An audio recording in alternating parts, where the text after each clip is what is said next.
Spectroscopy पढ़ते हैं ना, तो स्पेक्ट्रोस्कोपी क्या डिटेल बता रहा है, ब्रह्मांड की किसी भी वस्तु, ठीक है, जिसको हम मैटर के रूप में मान रहे हैं, मैटर मतलब सीधे समझिए हमारा सैंपल, जो भी हम जिसका स्पेक्ट्रा लेंगे वो सैंपल को जब हम लाइट के साथ इंटरेक्शन करेंगे, तो लाइट मतलब इलेक्ट्रोमैग्नेटिक रेडिएशन, ठीक है, विद्युत चुंबकीय तरंगे, इसको हिंदी में क्या बोलते हैं, विद्युत चुंबकीय तरंगे, इलेक्ट्रोमैग्नेटिक रेडिएशन। तो इसकी जो परास आप पढ़ोगे तो परास के आधार पे ये इतने प्रकार का होता है, ठीक है, इनकी तरंग दैर्घ्य इस तरह से विभाजित होती है। तो ये क्या है, गामा रेस, एक्स रेस, ठीक है, एक्स रेस, अल्ट्रावायलेट, विजुअल दृश्य प्रकाश, ये इंफ्रारेड लाइट है, ये रेडियो, हाँ, माइक्रोवेव और ये रेडियो। इस केस में हमको याद रखना है।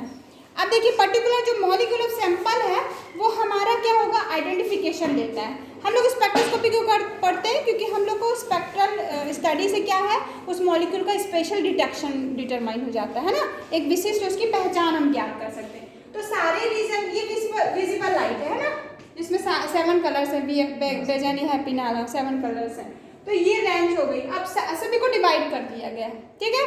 हमारे सिलेबस में अल्ट्रावायलेट स्पेक्ट्रोस्कोपी है, एमएससी फाइनल ईयर में क्या है, अल्ट्रावायलेट स्पेक्ट्रोस्कोपी है, फिर हाँ विजुअल के साथ यूवी स्पेक्ट्रोस्कोपी कंबाइन बोलते हैं ना, अल्ट्रावायलेट स्पेक्ट्रोस्कोपी, और ये आईआर, ठीक है, आईआर स्पेक्ट्रोस्कोपी है। मास स्पेक्ट्रोस्कोपी क्या है, आप स्पेक्ट्रोमेट्री एक्चुअल में वो पूरी तरह से स्पेक्ट्रोस्कोपी नहीं है, ठीक है, वो स्पेक्ट्रोस्कोपी, क्योंकि उसमें इलेक्ट्रोमैग्नेटिक रेडिएशन लाइट का इंटरेक्शन नहीं होता है, वो स्पेक्ट्रोमेट्री का पार्ट है, वो स्पेक्ट्रोमेट्री का पार्ट है, ठीक है। तो अभी हम लोग मेन टारगेट है, हम लोग आईआर स्पेक्ट्रा को भी टारगेट करते हैं, ठीक है। हम लोग अभी आज की क्लास में क्या डिस्कशन लेंगे, आईआर स्पेक्ट्रोस्कोपी, ठीक है।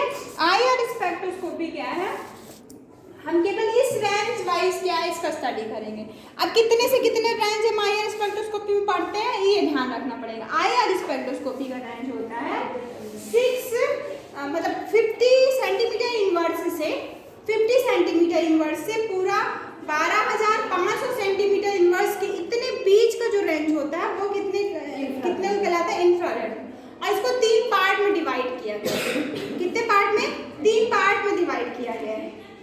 कौन से 3 पार्ट हैं, मैं आईआर को स्पेशली बता रही हूँ ना, नेक्स्ट क्लास में और हम लोग और डिस्कशन ले चुके हैं। आईआर हमारा क्या है, 3 पार्ट में डिवाइड है। सबसे पहले ध्यान रखिए ये आईआर रीजन है, टोटल आईआर रीजन कितना है, ये 50 सेंटीमीटर इनवर्स, ठीक है, सेंटीमीटर इनवर्स में इसको डाटा बताएंगे, सेंटीमीटर इनवर्स से सबसे लास्ट पॉइंट कितना है, हाँ 12,500 सेंटीमीटर इनवर्स की रेंज हो गई, ठीक है, -1, ठीक है, इतनी सेंटीमीटर, ये पूरा यहाँ से स्टार्ट होगा यहाँ खत्म होगा। अब इसमें क्या हो गया, ये फॉर हो गया, फॉर आईआर हो गया, और ये नियर, और ये मिड आईआर हो गया, मिड आईआर रीजन, ठीक है, मिड मध्य आईआर क्षेत्र हो गया, ठीक है।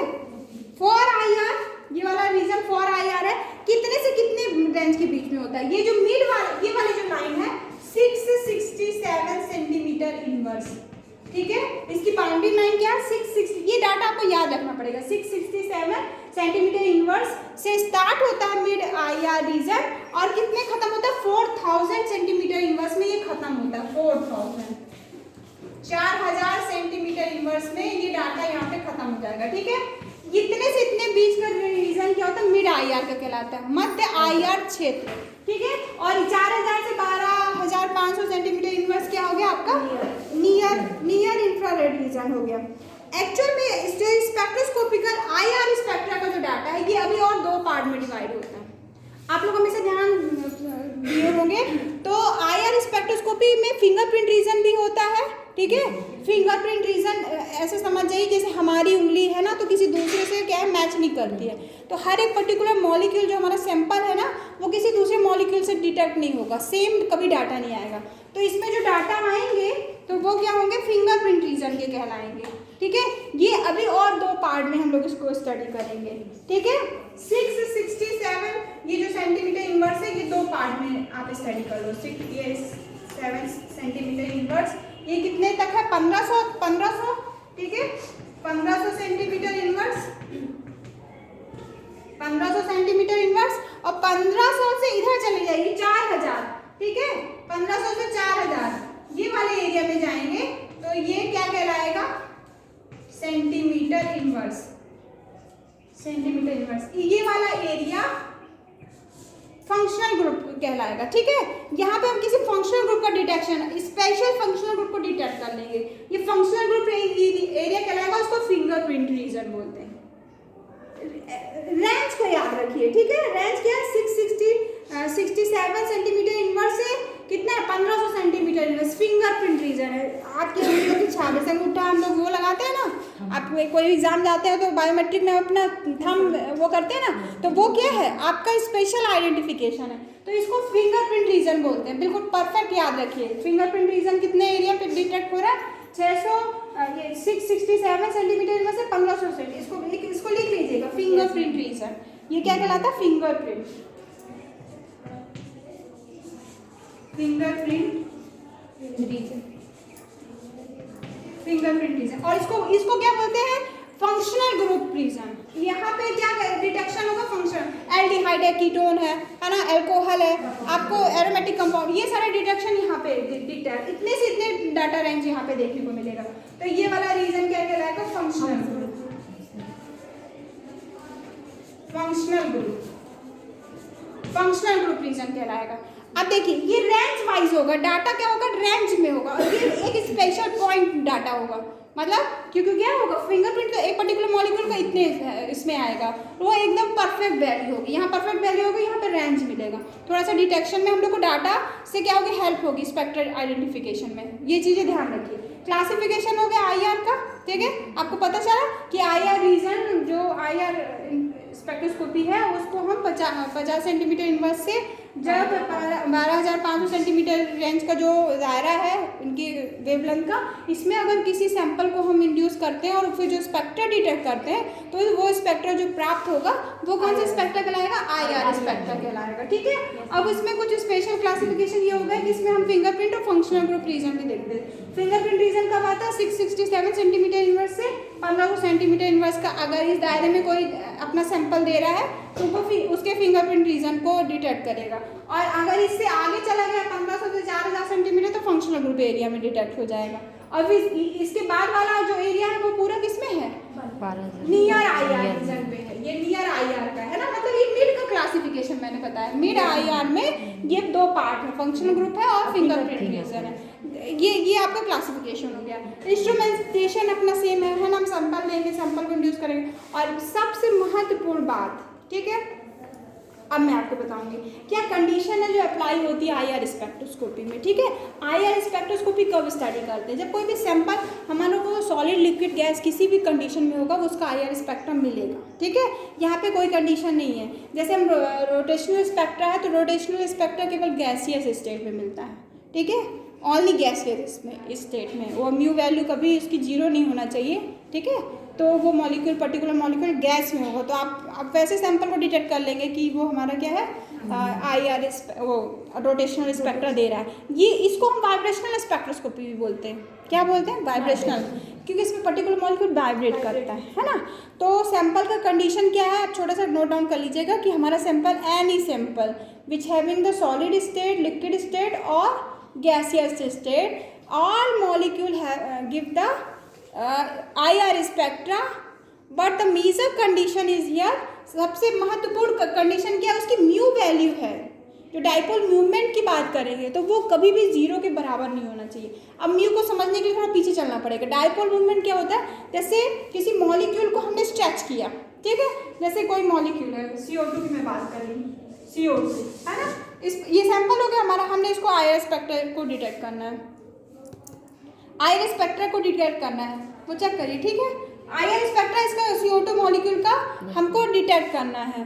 तो स्पेक्ट्रा क्या होगा, मॉलिक्यूल क्या है, CO2 गैसियस स्टेट में, वो मैटर नहीं कर रहा है ना, सॉलिड लिक्विड गैस कुछ भी हो, हमें उससे मतलब नहीं है। ये ऑक्सीजन मॉलिक्यूल और इस तरह से बॉन्डेड होंगे। ठीक है, अब ये क्या होगा, उस लाइट को एब्जॉर्ब करेगा, IR रीजन को एब्जॉर्ब करेगा, और रीजन एब्जॉर्प्शन के बाद क्या होगा, हमारा मॉलिक्यूल क्या होगा, इसमें अपने कुछ फिनोमिना को चेंज करेगा, बॉन्ड लेंथ को चेंज करेगा, बॉन्ड एंगल को चेंज करेगा। IR रीजन में दो प्रॉपर्टी शो होगी, ठीक है, या तो बॉन्ड लेंथ का चेंजेस शो होता है, घटना बढ़ना होगा, या फिर बॉन्ड एंगल का चेंज होगा। ये मैं आपको कंडीशन उसमें बताऊंगी, ठीक है।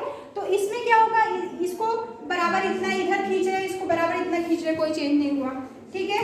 एक इधर वाली इस लेंथ को ज़्यादा खींच ली, इस वाली लेंथ को नहीं खींचा मैंने, तो ये क्या होगा, इसका म्यू वैल्यू क्या होगा, जितना इधर जा रहा था उतना इधर जा रहा है, तो म्यू वैल्यू क्या है, यहाँ पे 0 नहीं मिलेगा, यहाँ पे 0 मिलेगा क्योंकि दोनों इक्वल है, ठीक है।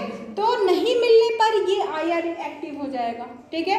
मतलब ऐसी कंडीशन जब पर्टिकुलर मॉलिक्यूल कोई वाइब्रेशन कर रहा है और वाइब्रेशन के थ्रू उसकी म्यू वैल्यू कहीं ना कहीं चेंज हुई, एक बार भी अगर चेंज हो गई, 10 बार हमने किया कोई मॉलिक्यूल का स्टडी, अगर एक बार भी चेंज कर दिया तो वो IR स्पेक्ट्रा के प्रति अपनी सुग्राह्यता बताएगा, IR एक्टिव मॉलिक्यूल हो जाएगा, वो मॉलिक्यूल हमारा क्या होगा, IR एक्टिव हो जाएगा, ठीक है। तो पर्टिकुलर CO2 मॉलिक्यूल यहाँ पे IR एक्टिव हो जाएगा, यहाँ पे नहीं है, लेकिन सेकेंड वाली कंडीशन में IR एक्टिव है, ठीक है। जो होमोडाइटोमिक मॉलिक्यूल है, होमोडाइटोमिक, डाइटोमिक मतलब दो, है ना, होमो मतलब दोनों सेम होना चाहिए, Cl सेम, जैसे H2Cl2 O2 N2, है ना, ये सब होमोडाइटोमिक मॉलिक्यूल है। तो मोस्ट ऑफ केसेस में क्या होते हैं, ये क्या होते हैं, इनएक्टिव होते हैं, है ना, इनएक्टिव होती है। जो हेट्रोडाइटोमिक मॉलिक्यूल्स होते हैं वो स्पेक्ट्रा देते हैं। CO2 में देखो, CO2 में ये लगभग वही कंडीशन थी, लेकिन IR की म्यू की वैल्यू जब मतलब कंडीशन क्या है, mu delta mu upon not equal delta mu upon delta T समय के रिस्पेक्ट में, है ना, म्यू अपॉन डेल्टा टी समय के रिस्पेक्ट में जो इसकी म्यू वैल्यू है, म्यू मतलब समझ रहे हो ना, उसका डाइपोल मूवमेंट, वो 0 के इक्वल नहीं होगा, तब वो IR, वो पर्टिकुलर मॉलिक्यूल IR एक्टिव होगा, IR एक्टिव होगा, ठीक है, IR स्पेक्ट्रा देगा। अब सारे मॉलिक्यूल नहीं देंगे, ये भी बात ध्यान रखिएगा ना, पर्टिकुलर लाइट दे दिया IR किसी मॉलिक्यूल को, तो क्या वो सारे दे देंगे, ऐसा नहीं है, तो वहाँ भी ये कंडीशन होगी, जो एक्टिव मॉलिक्यूल होंगे उसकी म्यू की वैल्यू अगर 0 नहीं हो रही है, वाइब्रेशन चेंज कर रहे हैं, ठीक है, मूवमेंट एक को खींचे, बॉन्ड लेंथ बढ़ गई, इधर भी उतनी ही बढ़ रही है, तो म्यू 0 हो गया। अगर इसमें इधर ज़्यादा बढ़ी है तो यहाँ पे म्यू की वैल्यू थोड़ा मिल जाएगी, है ना, 0 नहीं होगा, इक्वल 0 नहीं होगा, तो 0 की इक्वल नहीं, तब वो IR एक्टिविटी के थ्रू मॉलिक्यूल हमारा सैंपल IR का डाटा देगा, मतलब वहाँ पे कुछ ना कुछ डाटा मिलेगा, तो फिर हम स्पेक्ट्रा को, जब डाटा मिलेगा तब तो स्पेक्ट्रा डिटेक्ट होगा, तो स्पेक्ट्रा वहाँ पे एड। अब मोड ऑफ वाइब्रेशन, ये कंडीशन किसको पता था, मोड ऑफ वाइब्रेशन को, ये क्लियर आपको। मोड ऑफ वाइब्रेशन का मीन है हमारा जो सैंपल है वो दो कंडीशन में अपने चेंजेस को अप्लाई कर सकता है। दो कंडीशन क्या है, फर्स्ट है मोड ऑफ वाइब्रेशन, इसको लिखिएगा mode of vibration, mode of vibration, vibration मतलब समझ गए, पर्टिकुलर हमारा जो मॉलिक्यूल है वो वाइब्रेट करेगा, ठीक है। वाइब्रेशन का मतलब ऐसे भी आप समझ सकते हो कि मतलब वो अपनी माध्य स्थिति में आगे पीछे घूम रहा है ना, वो डिटेक्शन होगा। तो इसमें क्या होता है, दो प्रकार का चेंज हो सकता है, change in bond length, change in bond angle, ठीक है, change in bond length, change in bond length, यहाँ लिख देती हूँ bond length, change in bond length और बॉन्ड एंगल, सब लोग बहुत अच्छे से समझ, ठीक है। बॉन्ड लेंथ का चेंज है, बॉन्ड लेंथ क्या है, बढ़ेगी घटेगी, ठीक है, अपने दिमाग में रखिए। बॉन्ड लेंथ मतलब क्या होगा, आपका बॉन्ड लेंथ बढ़ना घटना, बढ़ना घटना, और एंगल भी बढ़ सकता घट सकता है, ठीक है, दो ही चेंज होगा, है ना। Mode of vibration in IR spectroscopy ही पढ़ रहे हैं ना, तो मोड ऑफ वाइब्रेशन यही हो गया, तो मोड ऑफ वाइब्रेशन ये हो गया, बॉन्ड लेंथ का चेंजेस होगा, डिक्रीमेंट होगा, इंक्रीमेंट होगा। ये दो कंडीशन इसमें पढ़ेंगे, एक सिमेट्रिकल और एसिमेट्रिकल। सिमेट्रिकल मैं क्लियर करती हूँ आपको कॉन्सेप्ट, सिमेट्रिकल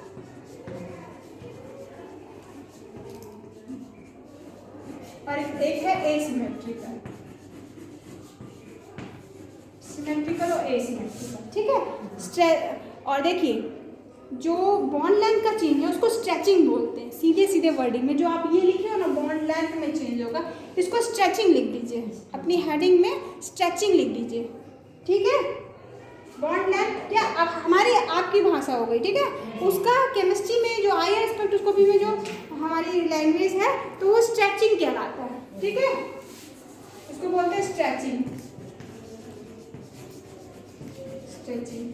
चेंज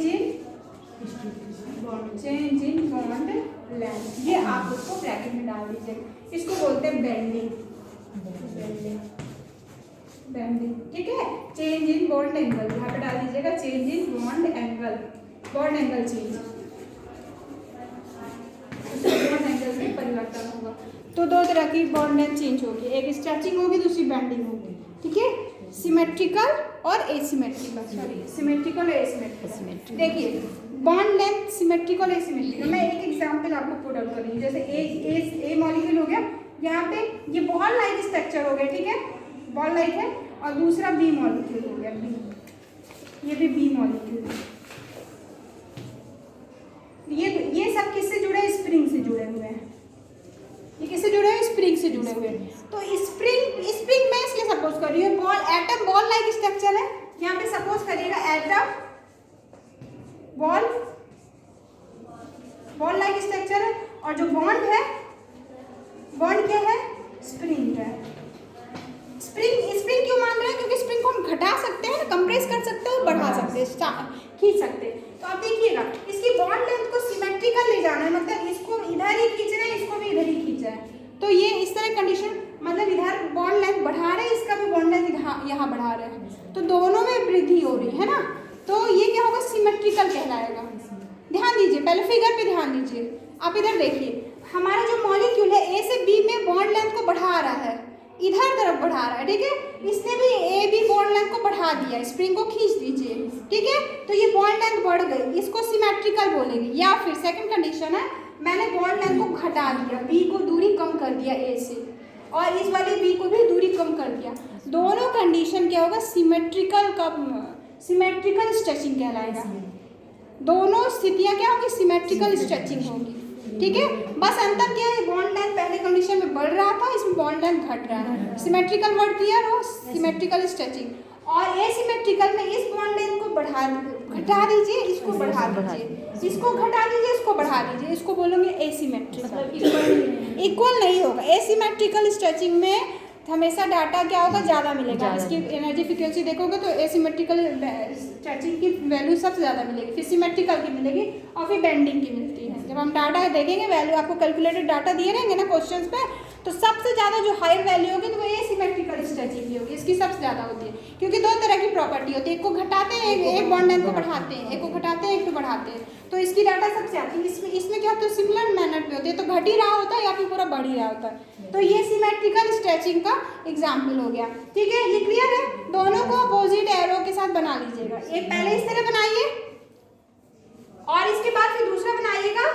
आपने बना लिया, फिर नेक्स्ट इसका एरो चेंज करके ऊपर कर दीजिएगा। इसमें बॉन्ड पहले में लिख दीजिएगा इंक्रीमेंट इन बॉन्ड लेंथ, और सेकंड वाले में अब लिख लीजिए डिक्रीमेंट इन बॉन्ड लेंथ। ठीक है, सेकंड एग्जाम्पल में मैंने लिख दिया।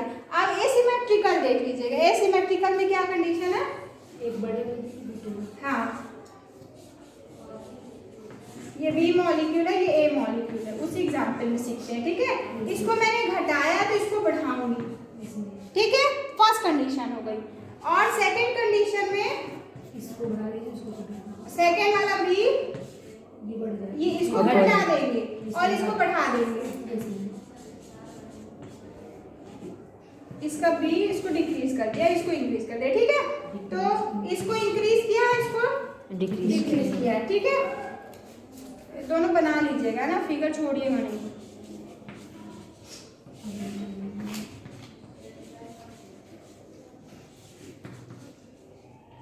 ठीक है, इधर कर रहे हैं, इसको इधर कर रहे हैं, और कर दीजिएगा दोनों। ठीक है, ये एसिमेट्रिकल। अब बेंडिंग दो कंडीशन होती है, आपको क्लियर हो गया? बॉन्ड लेंथ चेंज क्लियर हुआ? दोनों कॉन्सेप्ट? Yes ma'am. चलिए तो चलिए, फिर सेकंड कंडीशन है बेंडिंग। ठीक है, अब बेंडिंग करते हैं, ये दिख रहा है ना? फिर नेक्स्ट बेंडिंग में क्या होगा? बॉन्ड एंगल चेंज होगा। सबसे पर्टिकुलर बेसिक आपको थ्योरी कॉन्सेप्ट मिल जाएगा। ठीक है, थ्योरी में दिक्कत नहीं, बस कॉन्सेप्ट क्लियर हो। तो बेंडिंग में बॉन्ड एंगल चेंज होगा। ठीक है, बॉन्ड एंगल चेंज क्या होगा? दो तरह का हो सकता है।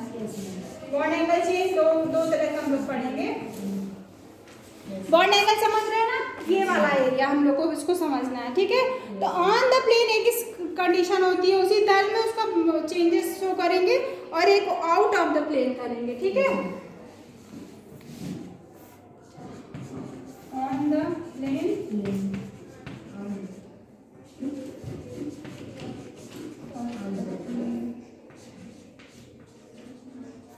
ठीक है, आउट ऑफ द प्लेन, ठीक है। ऑन द प्लेन में मैंने एक एग्जाम्पल बताया सीजर, कैची, है ना। हाँ, सीजरिंग और रॉकिंग, इसमें दो कंडीशन, दो एग्जाम्पल्स हैं, ठीक है। मतलब इसको डेफिनेशन ही है, इनके सबके डाटा मिलते हैं, सीजरिंग और रॉकिंग, ठीक है। इसमें 2 मिलेगा और यहाँ पे भी 2 मिलेंगे, ठीक है। नाम लिख लीजिएगा, ठीक है। ऑन द प्लेन मतलब उसी तल में। देखिए कैची होती है, पहले समझ जाओ कैची कैसे होती है। कैची में देखिए आगे वाला जो पोर्शन होता है तो वो इधर तरफ एक साइड बढ़ता है और दूसरा इसके अपोजिट ऐसे बढ़ता है ना। अब पीछे तरफ ध्यान दीजिएगा तो पीछे एक इधर भागेगा और दूसरा इधर भागेगा, है ना। ऐसे क्लोज होता है कैची, ऐसे क्लोज होती है ना। तो वो क्या होगा, बॉन्ड एंगल, मतलब ऐसे इसको इधर ला रहे, इसको इधर ला रहे तो बॉन्ड एंगल घट जाएगा, ऐसे होगा ना। पहले बॉन्ड एंगल ऐसे था, तो पेन दीजिए। बॉन्ड एंगल हमारा पहले मॉलिक्यूल का ऐसे था, ठीक है। ये हमारा एग्जाम्पल है, मान लीजिए ए और बी है, तो इसको मैंने इधर बढ़ाया, इसको भी इधर बढ़ाया, तो इनके बीच का जो एंगल था वो क्या हो गया, पहले से घट गया, ठीक है। या फिर हम जब खोलते हैं कैंची को तो उसके क्या हो गया, नॉब्स इधर जाते हैं, एक इधर जाता है, एक इधर जाता है, तो इसमें क्या होगा, बॉन्ड एंगल बढ़ जाएगा, है ना। हमारा बॉन्ड एंगल क्या होगा, इसमें बढ़ जाएगा। तो इस कंडीशन को हम क्या है, वो सिमेट्रिकल वाला कॉन्सेप्ट है, लेकिन इसको एक ही ध्यान रखिए, इसको क्या बोलेंगे, इसको सीजरिंग बोलेंगे, ठीक है। और एक रॉकिंग प्रोसेस होता है, एक सेकेंड प्रोसेस है रॉकिंग। रॉकिंग में क्या होता है, हम इसको इधर ले जा रहे हैं, तो इस वाले बॉन्ड एंगल मतलब जो बॉन्ड लेंथ है इसको भी इधर ही ले जाएंगे, तो इसमें क्या होगा, ज़्यादा बॉन्ड एंगल का चीज़ नहीं रिप्रेजेंट होता है, क्योंकि क्या होगा, अगर इसको बस ले गए होते और इसको इधर ले जाते तो थोड़ा चेंज होता, लेकिन जितना मॉलिक्यूल इधर जा रहा है उतना इधर चला गया, तो इसमें चेंज थोड़ा डेविएट होगा, ठीक है। ये होगा, ये इधर जाएगा तो ये भी इधर जाएगा, इधर लेके जाएंगे तो इसको भी इधर लेके जाएंगे। ये सेकेंड रॉकिंग प्रोसेस है, इसको क्या बोलते हैं, रॉकिंग। फर्स्ट कंडीशन थी सीजरिंग, सेकेंड रॉकिंग। अब हम लोग आउट ऑफ द प्लेन की बात करते हैं, एक और समझ जाइए फिर इसके बाद लिखते हैं, ठीक है। आउट ऑफ द प्लेन का मतलब है, इसमें 2 कंडीशन, एक वैगिंग है, ठीक है, वैगिंग, और एक थर्ड वाला है ट्विस्टिंग है। वैगिंग में क्या होता है, हम देखिए इस वाले एटम और मॉलिक्यूल को बी को ऊपर की तरफ ले जाते हैं, यहाँ था, इस ऑन द प्लेन था ना, तल के ऊपर ले जाते हैं, इस वाले को बी मॉलिक्यूल को तल के ऊपर ले जा रहे हैं, इसको भी ऊपर ही ले जा रहे हैं। ऊपर ले जाने को मैं जब डायग्राम बनाऊंगी तो प्लस लिखूंगी, अगर नीचे ले जा रहे हैं, तल के नीचे ले जा रहे हैं, तल मतलब समझ रहे हो ना। ये जैसे आपके पास ये टेबल है ना, जिसमें आप कॉपी में लिख रहे हैं, तो टेबल है, उस टेबल के नीचे उसको सरफेस को मॉलिक्यूल को पुट आउट कर देना है, ठीक है। तो फर्स्ट एग्जाम्पल वैगिंग कहलाएगा, दोनों को ऊपर ले जाइए, दोनों को नीचे ले जाइए, ठीक है। और फोर्थ कंडीशन जो है, इसको ऊपर ले जाना है, तो आप इसको ऊपर नहीं ले जाएंगे, इसको नीचे ले जाएंगे, एक ऊपर एक नीचे, ठीक है। प्लस कर रहे हैं, एक को माइनस करेंगे, ठीक है। जोड़ना घटाने वाला प्लस माइनस नहीं, तल समझिएगा। हाँ, ऑन द ये तल के ऊपर ले जाएंगे मॉलिक्यूल, दूसरा नीचे ले जाएंगे, या फिर इसको सेकंड मॉलिक्यूल को तल के ऊपर ले जाएंगे और फर्स्ट मॉलिक्यूल को तल के नीचे ले जाएंगे। ये हमारी ट्विस्टिंग कहलाएगी, ठीक है। ट्विस्टिंग रॉकिंग 2 किस में हो गए, बेंडिंग में हो गए, ठीक है। आउट ऑफ द सीजरिंग में होगा, सीजरिंग ऑन द प्लेन, हाँ, बॉन्ड एंगल चेंज हो गया, ठीक है। हाँ, इसमें लिख लीजिए ना, इसमें लिख दिए, कॉन्सेप्ट क्लियर हुआ ना आप। पहला क्या है, on the plane, seizuring, rocking, हाँ,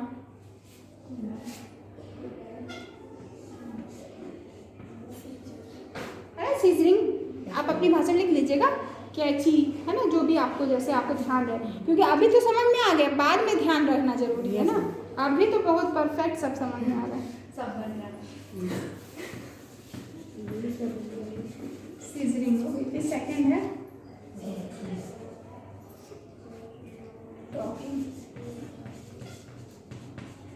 रॉकिंग, ठीक है। डायग्राम बना लीजिए, सीजरिंग रॉकिंग में क्या डायग्राम था,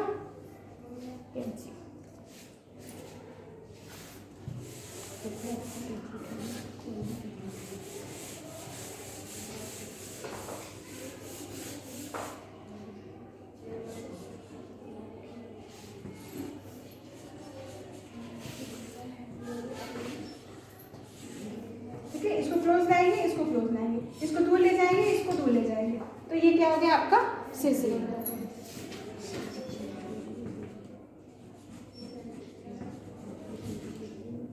ए भी आप लिख लीजिएगा, ए बी मॉलिक्यूल, ठीक है।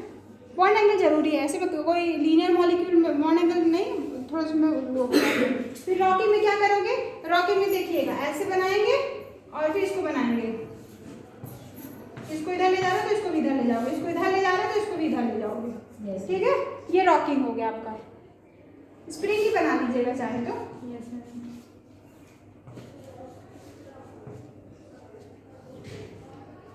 और फिर वैगिंग बताती हूँ, है ना। फिर नेक्स्ट वाला एग्जाम्पल क्या है, नोट डाउन कर लीजिए इसको पहले। बहुत अच्छे साफ साफ बढ़िया अच्छे से डेफिनेशन लिखना और फिर फिगर बनाना, ठीक है। फिर थ्योरी का सब, इससे क्या होगा आपको याद रहेगा।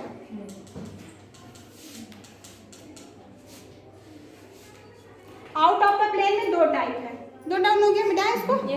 आउट ऑफ द प्लेन में दो है, आउट ऑफ द प्लेन इसके दो टाइप हैं। क्या क्या नाम था, नाम लिख लीजिए। आउट ऑफ द प्लेन में हाँ वैगिंग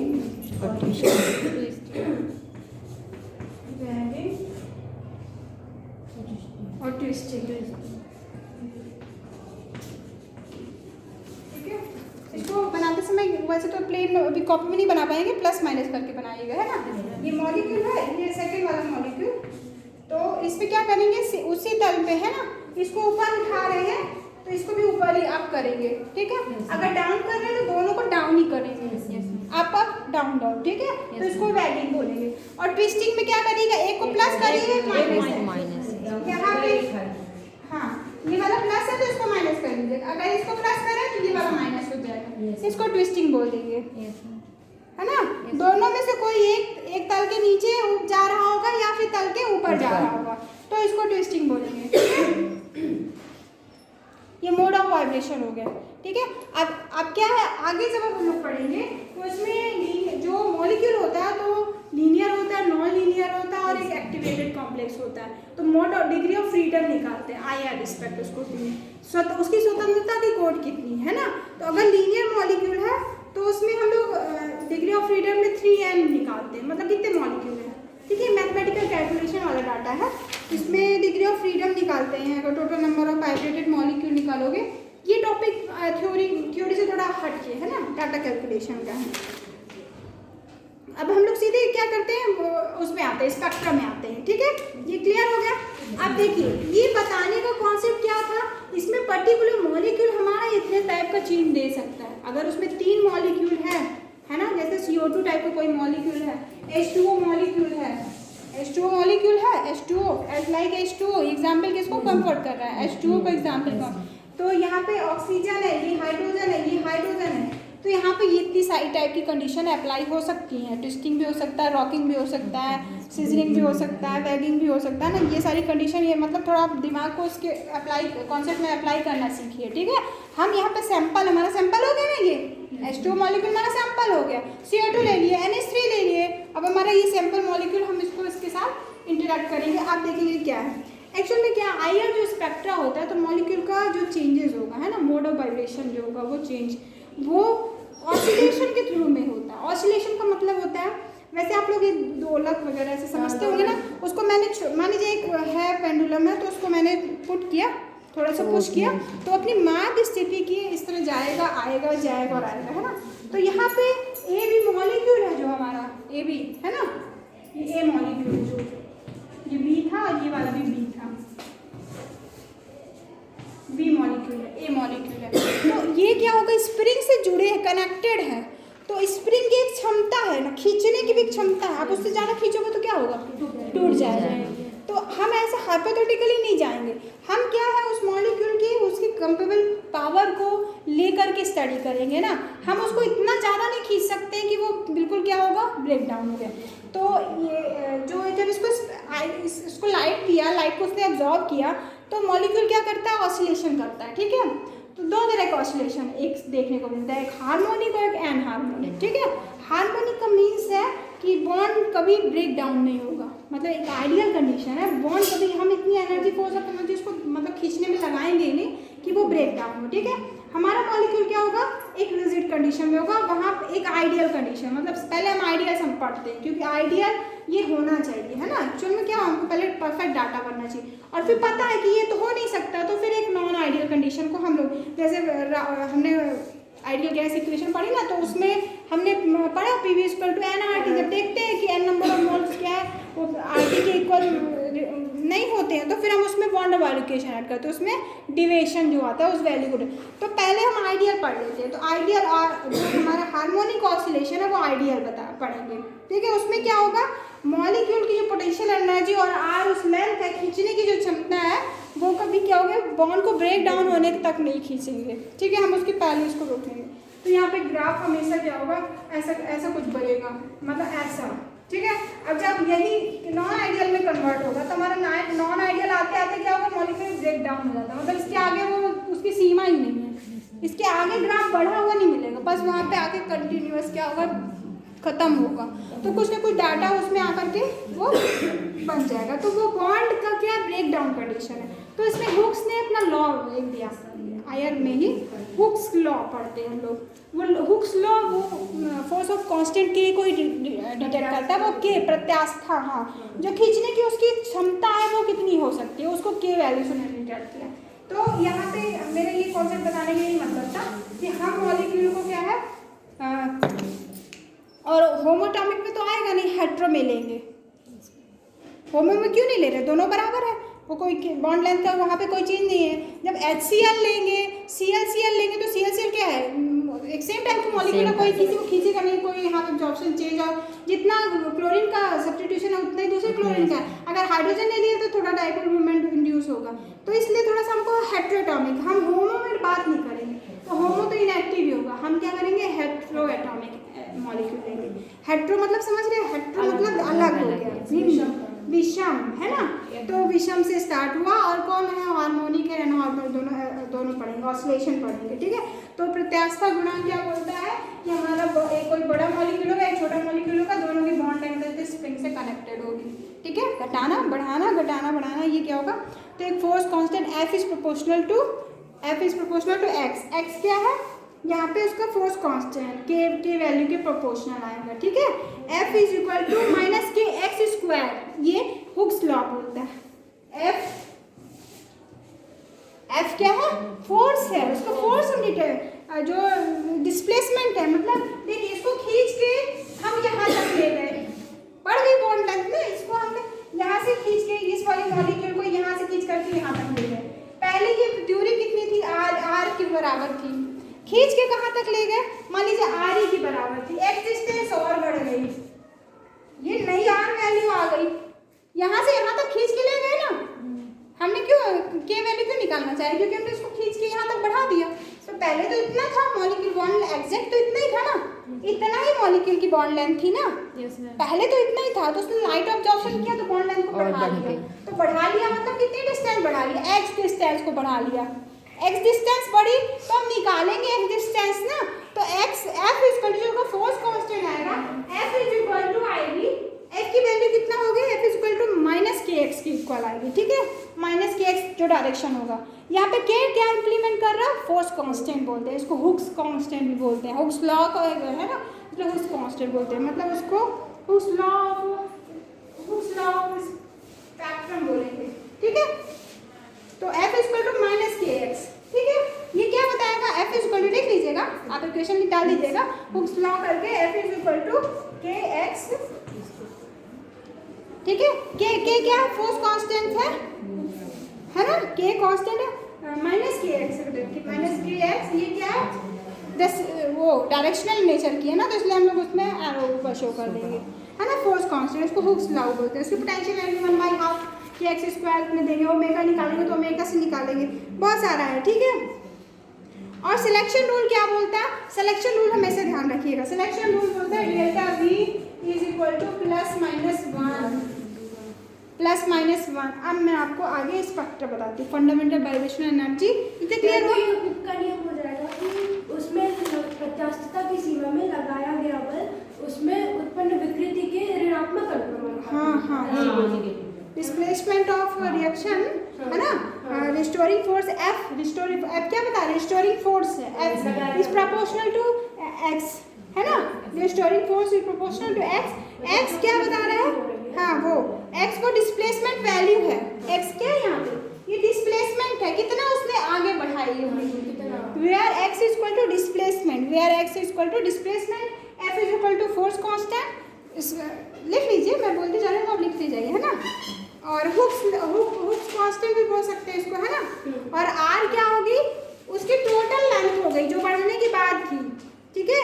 उसको कैसे निकालेंगे, X वैल्यू कैसे आएगी, where X is equal to हो जाएगा, X इज इक्वल टू क्या हो जाएगा, R माइनस RE। पूरी बढ़ी हुई दूरी में पहले की दूरी को हम क्या करेंगे, माइनस कर देंगे तो डिस्प्लेसमेंट X आ जाएगा, ठीक है। और force constant F is equal to -kx, ये हुक्स लॉ हो गया आपका, बेसिक कॉन्सेप्ट है, बेसिक। ओके, फिर नेक्स्ट हम लोग वाइब्रेशन का सिलेक्शन रूल करते हैं इस तरह, ठीक है।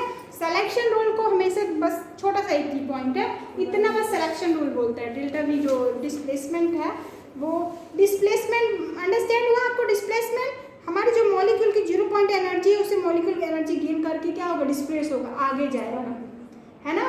वो X क्या मतलब है, step by step energy change है, step by step energy change है, उसका स्टेप बाय एनर्जी चेंज को रिप्रेजेंट करेगा, और वो हमेशा सिलेक्शन रूल को फॉलो करेगा। विदाउट सिलेक्शन रूल यहाँ इंटीग्रल नहीं होगा, है ना।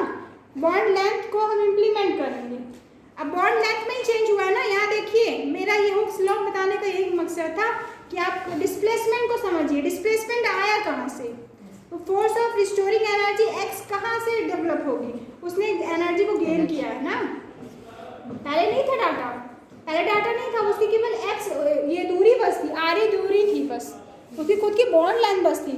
ये इंक्रीमेंट क्या हुआ, जब उसने energy force of energy gain किया ना, तो ये बॉन्ड लेंथ बढ़ी, तब हुक्स का कांस्टेंट फोर्स कांस्टेंट हमने यहाँ पे अप्लाई करके अपने फॉर्मूला पुट आउट किया।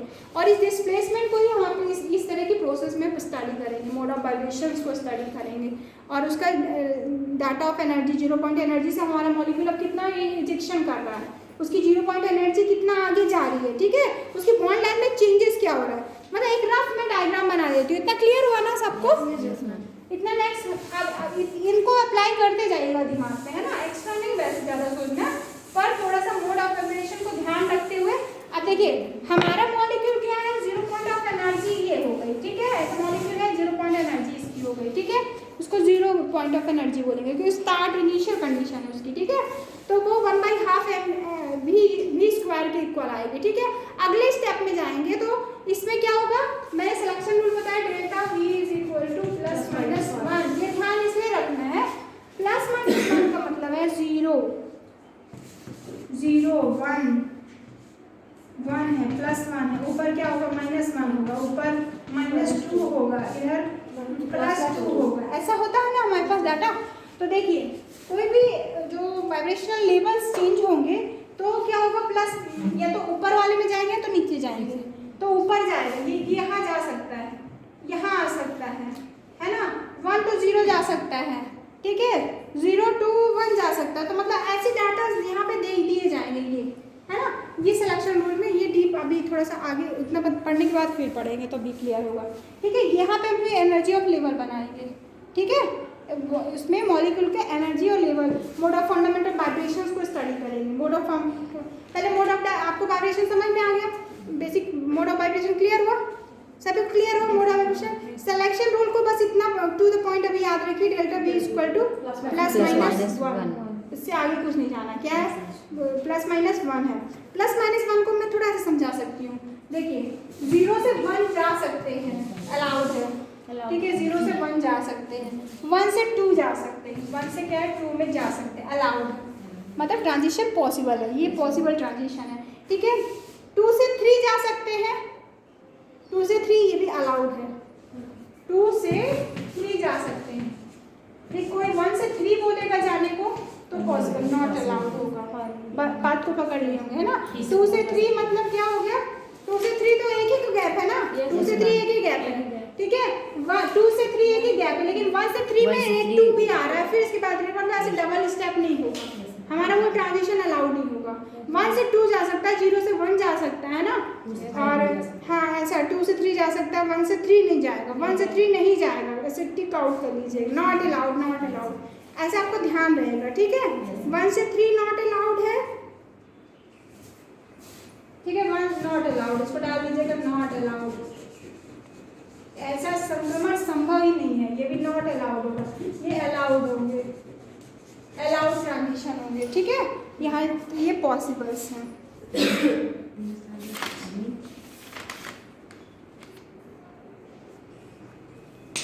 ये हाँ अलाउड ट्रांजिशन होंगे।